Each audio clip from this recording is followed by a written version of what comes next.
So hey guys, welcome back to the channel on Talk with Tyson. And we are back once again with another very interesting episode. We have covered on the first very episode on this channel, the Goan Inquisition. But we are here once again with a very specific topic, and this topic is based on this lovely, fascinating, long-awaited book called The Trial of Catarina de Orta by the Goan Inquisition. And who best to speak with the author himself? So let me introduce who we have today. We have Miguel Rodrigues Lourenço. He's a researcher from the SHAM, Centro de Humanidades, Universidade Nova de Lisboa, the Center for Religious History Studies, Catholic University of Portugal, and the Alberto Benveniste Chair of Sephardic Studies. He specializes in the history of the Goa Inquisition in Asia, with a special emphasis on Goa, Macau, and Manila. He's the author of A Articulação de Periferia, Macau e a Inquisição de Goa, 1582 to 1650, and the coordinator of the project Monsoons at the Alberto Benveniste Chair of Sephardic Studies, and of the Série Goana, a collection created for the purpose of editing trials and other documents produced by the Goa Inquisition concerning the New Christian. This collection already published, The Trial of Catarina de Orta by the Goa Inquisition. So Miguel, welcome to this channel. Thank you very much. Yeah. And it's very exciting to finally get someone sailing all the way across the oceans from Portugal who's going to literally speak about us, and we're going to get the expert tell us right away. And so I've got some few questions. And the first one goes as such. Who is Catarina de Orta? What is so significant about this case? Or what was so special about this case which drove you to write this book? Well, first and foremost, thank you for the invitation to talk here. So what's so special about Catarina de Orta and what led us to write the book? I would say very little and so very much. Why would I say this? Because people have been drawn to the trial of Catarina de Orta, who was, because of the fact that she was the sister of maybe the most famous Renaissance Portuguese scholar, Garcia de Orta. So this led people to her trial, not really to understand her life or what was happening with her here in Goa, where she was tried by the Inquisition, but because precisely of the fact that she was the sister of Garcia de Orta. But considering that we have so very few trials of the Goa Inquisition, in fact, the trial of Catarina de Orta is one of the oldest extant trials copied here and sent to Lisbon, and the oldest trial against a New Christian woman, so a person who is of Jewish heritage. Wow, okay. So for those who don't know about who's Garcia de Orta was a famous physician and a botanist. And if you come to Panjim, you basically get to see a huge garden that is just dedicated to him, called Garcia de Orta. Well, moving on to the second question, could you please tell us about the methodology you used to research on this case, and what sources did you use? So what we have is the trial, right? And the trial outlines what happens between the defendant, which is Catarina de Orta, and the inquisitor, who was Aleixo Dias Falcão. So you have something that is encapsulated within a specific period, a time range. How can we move beyond what is specifically told in this trial? Ideally, if we had other inquisitorial trials, and we have so very few, you would cross the information that Catarina de Orta would say over the course of her trial, and you would correlate that information with other trials. Since that universe is finite, we had to look to other sources, like, for instance, a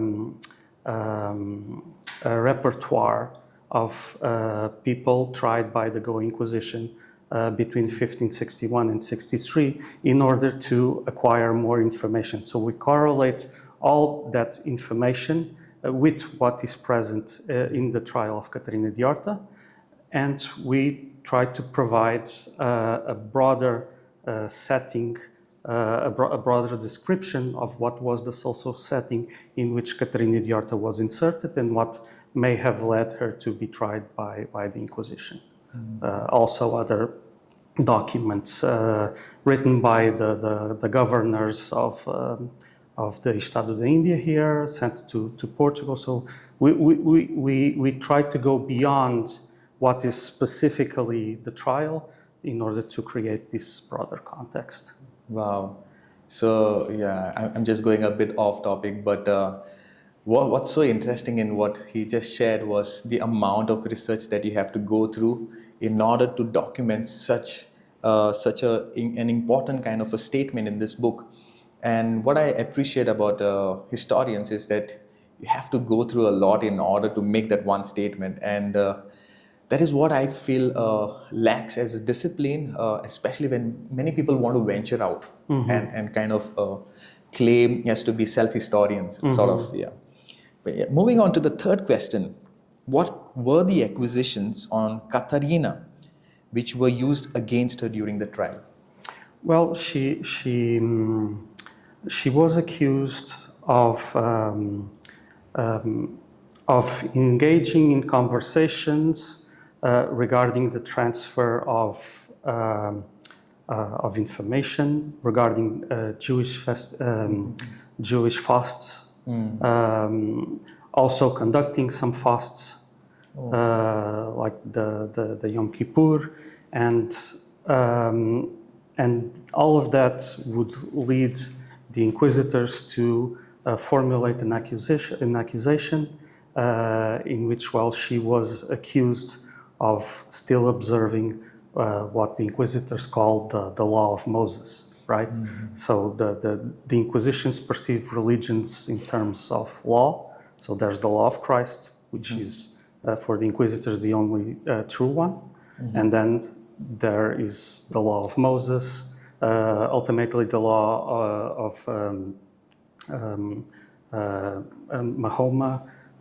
So the inquisitors perceive the different religions in terms of law, and Catarina de Orta was accused precisely of following the law of Moses, and in doing so, since she was a baptized Catholic, she was accused of committing apostasy and heresy. Oh, cool. And then coming back to the next question, could you describe the process of investigation of the Inquisition, especially in the case of Catarina de Orta? So the way the Inquisition usually proceeds is it has to have a statement from someone denouncing, in this case, Catarina de Orta, so accusing her of doing something that was in some way wrong in terms of observing the one true faith. With that, the Inquisition issues an arrest warrant. The person is put under arrest, and then the inquisitors they begin the proper trial, in which they undergo a number of sessions, and in which she is admonished 3 times in order to confess what faults she may have committed against the Catholic faith. Please note that at this time the defendant does not know exactly what the inquisitors have in their possessions that incriminates her in some way. So after that, and the number of sessions may vary depending on what she states to the inquisitors. After that, an accusation is formally prepared by the prosecutors, delivered to the inquisitors. The inquisitors read that accusation, which is called the libel, to the defendant. Then more sessions occur in which she's further interrogated and pressed to confess. After that, she's read the testimonies that have been collected against her, but the names of the people who accuse her are never revealed. More interrogations ensue until the Inquisition finally produces a sentence. And in this case, Catarina de Orta was sent to be delivered to the royal justice, to be executed. Okay. Pretty intense. Yeah. So the next question, as you have written in the book that the new Christians were tried under the Inquisition, did you find any case wherein a non-Christian, whether a Jew or a Muslim, being tried under Inquisition, and were they necessarily burnt at stake? So usually the Inquisition prosecutes Christians, so a person who is baptized.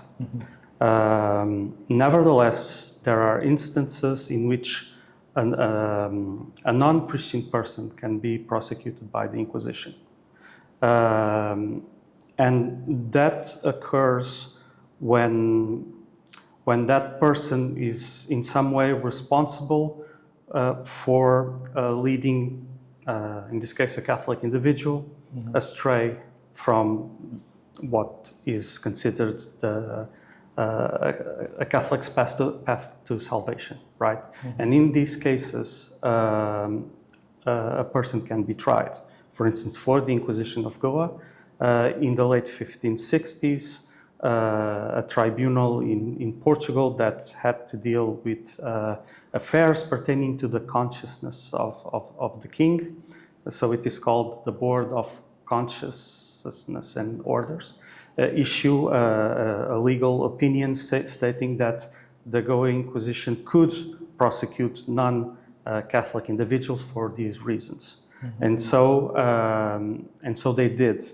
But to my knowledge, these kinds of offenses did not lead to people burning at the stake, at least for the period that I have covered. Okay. And so coming to the final question, you have clearly mentioned that Catarina de Orta was sentenced to burning at stake by secular authorities. Does this imply that the clergy, who were the inquisitors, have power to pass such judgments? Did the church impose any corporal punishment on the accused? Well, in the case of the capital sentence, one needs to understand that from the moment that that Christianity becomes, for instance, the official religion in the Roman Empire, and then afterwards, when the Roman Empire divides in several kingdoms, the kings are considered to be the keepers of the faith, if you will. They are in charge of making sure that, no heretic exists in that society now. The king is not a competent authority to judge in matters of doctrine. So an ecclesiastical judge is one who should judge on pass judgment on such matters. But a member of the clergy cannot be responsible for the spilling of blood, for in fact executing a person. So when when we reach the time of the Inquisition, well, what happens is the judges, the inquisitors, they conduct a trial on matters of the faith, and having reached a decision, which in this case she was found or was believed to be an unrepentant Jew, so a person who cannot be reconciled with the Catholic faith, and that is to be expurgated from Catholic society, then the Inquisition, the sentence, what the sentence really says is we deliver this person to the secular justice, and the secular justice is the one who should carry out a sentence that, well, indicates that that person will, that person's life will terminate. All right. Well, with that, guys, we come to the end of this first episode on the book of Catarina the Orta, the trial by the Goan Inquisition. And well, the next episode will be seeing on another interview on the same book, which will be continued by Matthew, and it will be taken alongside with Susanna Bastos Matthews. Well, very excited, and I was very happy to have you on our channel. Thank you Thank you very much. being over here. Well, we'll see you back soon. Please subscribe to the channel, click the bell icon, and stay tuned for the next one. See you soon.